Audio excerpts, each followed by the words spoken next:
بسم الله الرحمن الرحيم. اللهم صل وسلم وبارك على سيدنا محمد وعلى اهله وصحبه اجمعين. ازيكم حبايبي، عاملين ايه؟ يا رب تكونوا بخير. باذن الله النهارده هنعمل ايه؟ هعمل الجلاش باللحم. دي الطريقه التقليديه بتاعتنا بقى، احنا بنعشقه وكده. اول حاجه انا جبت ربع كيلو لحمه. حطيت معلقه سمنه. وبعدين رحت جايه نازله بقلب اللحم تاخد صدمه. وبعدين نزلت بالفلفل وبهارات لحمه وشويه قرفه.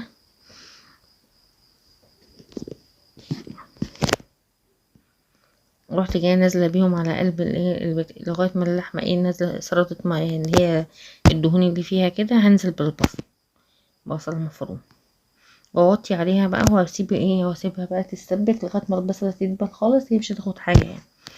تاني حاجه بقى جبت هي سمنه، شويه سمنه متسيحين كده على زيت. وبعدين جبت قالب، رحت جايه حاطه فيه سمنه.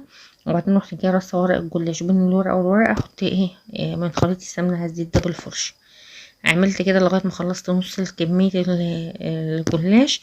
هروح جايه نازله بيه بقى باللحمه المتعصجه. وحطيت عليها فوق في اللحمه، رحت جايه نازله عليها كان عندي بواقي جبنه موتزاريلا حطيت عليه في نص الجلاش. وبعدين ابتدي اكمل رص بقى بقيه الجلاش.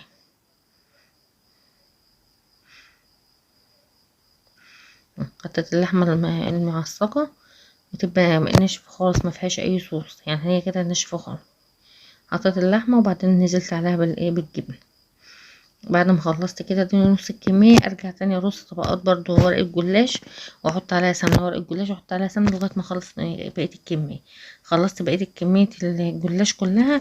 بروح جايبها ماسكة الجلاش ومقطعاه. لازم يتقطع قبل ما يخش الفرن.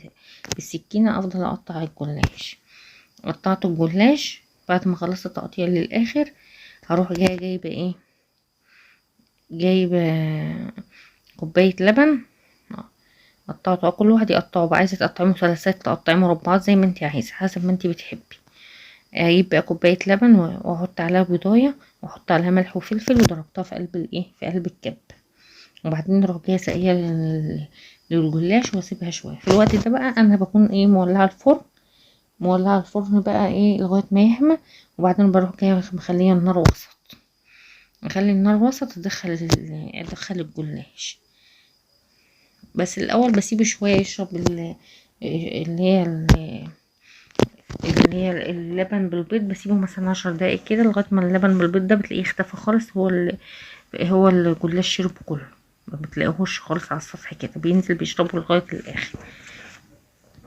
تدخليه بقى فرن حامي من قبلها على نار بقى وسط. وادي شكله يا حبيبي بعد ما خلص. يا ريت يا حبيبي لو عجبكم الفيديو